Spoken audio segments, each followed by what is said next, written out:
Hello student, welcome back to my channel K commerce classes. आज हम लोग machine hour rate का question number 4 discuss करेंगे।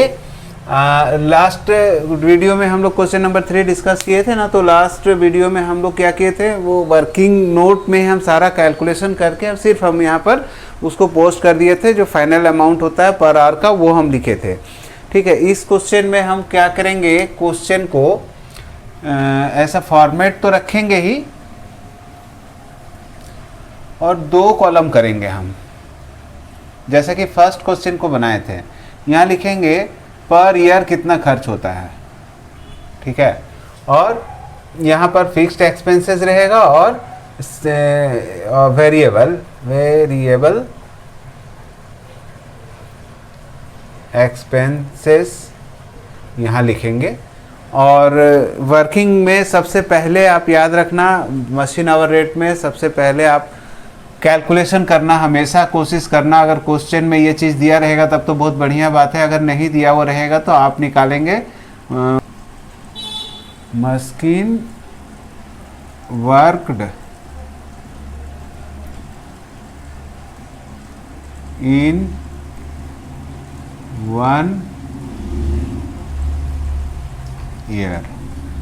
कितना एक मशीन कितना घंटा काम करेगा एक साल में इन मशीन। इसको कैसे कैलकुलेट करेंगे, ये वाला आपका क्वेश्चन में कुछ इन्फॉर्मेशन प्रोवाइड किया रहता है इस संबंध में, तो आप उसको देखिएगा। देखिए क्वेश्चन हम एक बार पढ़ लेते हैं, क्योंकि बिना क्वेश्चन पढ़े इस तरह का क्वेश्चन को बनाना मुश्किल है। कोई भी क्वेश्चन को बिना पढ़े बनाया नहीं जा सकता है। तो पहले क्वेश्चन को पढ़ते हैं, क्या लिखा हुआ है, उसमें से जो हम लोग को क्लू मिलेगा जो भी, उसको यूज़ करके हम लोग क्वेश्चन को सॉल्व करेंगे। तो क्वेश्चन है question number 4, calculate machine hour rate from the following information. Cost of machine 28,700 है, इस्टेब्लिशमेंट चार्जेस 300 है जो कि उसके साथ जुड़ जाएगा। ब्रेकअप वैल्यू है, ब्रेकअप वैल्यू 500 है, जिसको स्क्रैप वैल्यू भी हम लोग बोलते हैं, वो 500 है। Expected life of the machine है 10 ईयर, 10 साल ये मशीन आराम से काम करेगा। उसके बाद ये मशीन काम करने लायक नहीं रहेगा, तो 500 में ये बिक सकता है। रेंट ऑफ द शॉप, जिस जगह पर ये मशीन को इंस्टॉल किया गया है वहाँ 6,000 रुपये पर भाड़ा दिया जाता है, 1 साल का। याद रखना, ये ध्यान रखना बहुत ज़रूरी है। जो भी खर्चा दिया वो साल भर का है कि 1 घंटा का है कि 1 महीना का है, ये भी आपको क्वेश्चन में ध्यान रखना चाहिए। Space occupied by the machine, जो भी दुकान का भाड़ा आप दे रहे 6,000, उसमें से 10% ही जगह इस मशीन में ऑक्युपाइड किया जाता है और बाकी जगहों पर कोई दूसरा मशीन इंस्टॉल किया हुआ रहता है या और कुछ दूसरा एक्टिविटी होता होगा।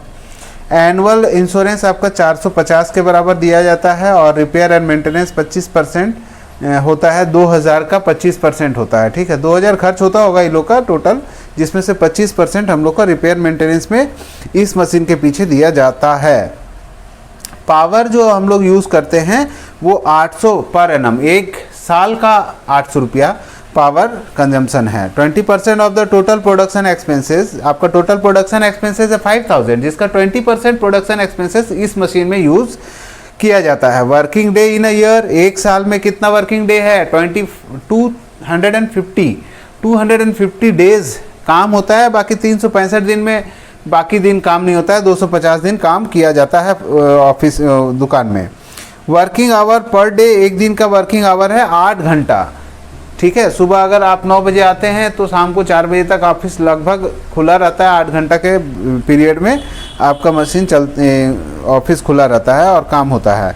आइडियल टाइम है 20% of the total time. Ideal time का मतलब जानना चाहिए हम लोग को। आइडियल टाइम का मतलब होता है ऐसा समय जहाँ पर मशीन के लिए तो आदमी आया हुआ है चलाने के लिए, ऑपरेटर है, लाइट है, सब है, मगर किसी कारणवश मशीन को चलाया नहीं जा पा रहा। तो इस समय को हम लोग आइडियल टाइम बोलते हैं, जिसमें कार्य हानि समय भी बोलते हैं या फिर बेकार समय भी बोलते हैं, जिसमें मशीन का वर्क यूज़ नहीं किया जा सकता है क्योंकि कुछ टेक्निकल, नॉन टेक्निकल या और किसी भी कारण से मशीन को ऑपरेट नहीं किया जा रहा है और मशीन चुपचाप खड़ा है और मतलब स्टैंड अप मोड में है और वो रनिंग मोड में नहीं है। तो ऐसा कितना देर होता है, 20% ऑफ टोटल टाइम, जितना भी टोटल टाइम आपका दिया जाता है मशीन को यूज़ करने के लिए, उसमें से 20% आइडियल टाइम होता है। तो सबसे पहले हम लोग वर्किंग आवर्स इक्वल टू आप जानते हैं 250 डेज इंटू एक दिन में 8 आवर्स काम होता है, तो टोटल कितना घंटा काम हो जाएगा आपका, ये इंटू करेंगे आप तो 2000 आवर होगा। इसमें से लेस हो जाएगा आइडियल टाइम 20%। तो कैसे निकालेंगे 20%? 2000 का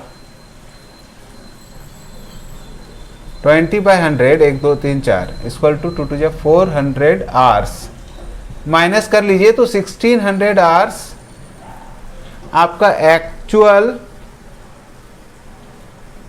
वर्किंग आवर्स होता है। ये पता चल गया हम लोग को कि साल भर में कितना घंटा काम होता है, 1600 घंटा। अब हम लोग निकालते हैं कि सबसे पहले डेप्रिसिएशन, आपका डेप्रिसिएशन कितना होगा। तो चलिए एक साल का डेप्रिसिएशन कितना होता है ये निकालते हैं। 2 नंबर कैलकुलेशन लिखिए यहाँ डेप्रिसिएशन। आपको पता है मशीन का कीमत है आपका 28700, जिसमें से एस्टेब्लिशमेंट चार्जेस है 300, तो इसको जोड़ के आप अगर करेंगे तो 29000 आ जाएगा आपका। इसमें से जो ब्रेकअप वैल्यू है लेस कर देते हैं, लेस स्क्रैप वैल्यू आपका कितना है 500, तो आएगा 28500। अब इस वैल्यू को कितने दिन आप यूज करते हो, साल भर में आप यूज करते हो, लेस 28,500 जो वैल्यू है वो कितने दिन चलेगा, डिवाइडेड बाय 10 ईयर्स। तो depreciation for 1 year equal to आएगा 2850। दूसरा कैलकुलेशन हम लोग कर सकते हैं rent of the shop. Rent of the shop यहाँ पर लिखिए 3 नंबर में, रेंट इक्वल टू कितना देते हो आप 6000। 10% rent used by the machine. भाई 6000 का 10% निकाल लो, 600 रुपया पर। और रेंट के बाद अगर हम लोग कैलकुलेशन करते हैं तो एनुअल इंश्योरेंस तो दिया हुआ है, रिपेयरिंग चार्जेस 25% आपको निकालना है 4 नंबर में। आपका रिपेयर, आप रिपेयर में कर कितना लोगे, रिपेयर में आप लेंगे 2000 इंटू 25% ही आप इसमें चार्ज करते हो, तो 25 दूनी 50, 500 पर एनम। एक साल का आपका रिपेयरिंग खर्चा आता है 500। पावर का तो पूरा ऐसे ही दिया हुआ है। प्रोडक्शन चार्जेस है ना 5 नंबर में, प्रोडक्शन एक्सपेंस जो होता है आपका, प्रोडक्शन एक्सपेंस जो होता है वो आप प्रोडक्शन में खर्च करते हो 5000 रुपया। इसका 20% ही हम लोग यहाँ इधर चार्ज करते हैं, तो 20% कितना होता है 5000 का 1000 पर एनम। देखिए सारा खर्चा को लगभग हम लोग कैलकुलेट कर चुके हैं, जिसमें फिक्स चार्जेस में क्या क्या आइटम आएगा, रेंट को लिख लेते हैं, इंश्योरेंस को, और लास्ट है प्रोडक्शन एक्सपेंसेस को। और वेरिएबल में आएगा आपका डेप्रिसिएशन, रिपेयर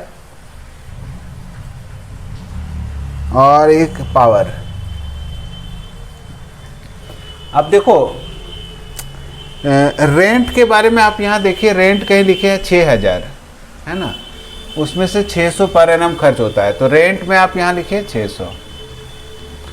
इंश्योरेंस का फिगर आप देखिए यहाँ पर दिया हुआ है 450 रुपया बुक में दिया हुआ है। अच्छा, प्रोडक्शन एक्सपेंसेस हम लोग निकाले 1000 रुपया, ये सबको जोड़ेंगे तो 1000 1600 ये आपका आ जाएगा टोटल फिक्स चार्जेस। ठीक है, इसको बंद कर दीजिए। वेरिएबल में डेप्रिसिएशन, आप देखिए डेप्रिसिएशन 1 साल का कितना डेप्रिसिएशन होता है, 2850 रुपया।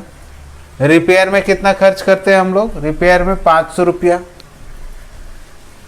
पावर में कितना खर्च करते हैं, देखो पावर कहीं लिखे होंगे हम इधर, नहीं पावर का नहीं कैलकुलेशन किए हैं, क्योंकि पावर का यहाँ पर दिया है कि 800 रुपये पर एनम होता है, तो यहाँ 800 लिख लो। अब देखिए ये सबको जोड़ना है हमको, 50 तो आएगा ही आएगा, और 8 दूनी 16 2, ठीक है, 4150 आपका आएगा ही। अब क्या करेंगे, यहाँ लिख देंगे टोटल वेरिएबल चार्जेस, इसको ए लिख लो, इसको बी लिख लो, ठीक है।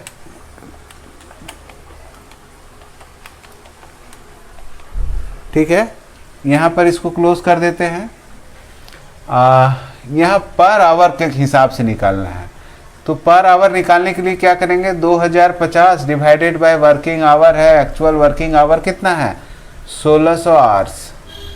आप इसको डिवाइड कर दीजिए, 2050 डिवाइडेड बाय 1600, तो आएगा आपका टोटल ये खर्च आ जाएगा 1.28। और यहाँ पर भी आप करो 4150 divided by 1600, hours, 4150 divided by 1600, 2.59।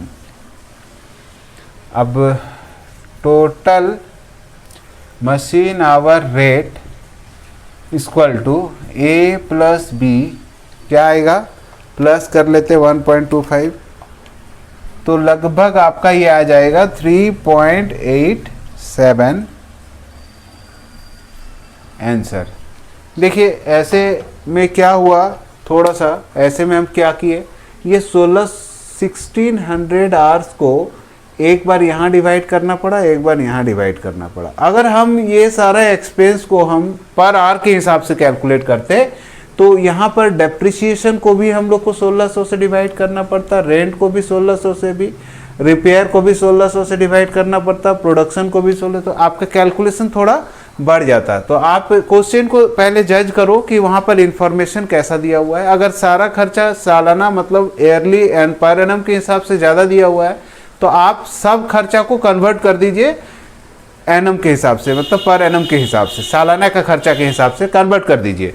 उसके बाद आप वो सारा पर एनम का जो फिगर है उसको लिखे हम, और वर्किंग आवर से एक बार फिक्स्ड एक्सपेंसेस को और एक बार वेरिएबल एक्सपेंसेस को डिवाइड कीजिए। तो आपका मशीन जो है ना 3 रुपया 67, सॉरी मशीन 3 रुपीज़ एंड 87 पैसा 1 घंटा में खर्च कराती है आपका, और वो चलती है, तो आपको लगभग 3 रुपीज़ एंड 87 पैसा खर्च करना पड़ता है मशीन के पीछे। तो इस तरह से हम लोग मशीन आवर रेट निकालते हैं, और 1 घंटा का खर्चा निकाल के हम अपना जो फैक्ट्री है या मशीन है जो प्रोडक्शन का काम करते हैं वहाँ पर अपना कॉस्ट निकालने में हम लोग को सुविधा होता है। ठीक है, क्वेश्चन नंबर 4 था, ये कंप्लीट हो गया। Thank you.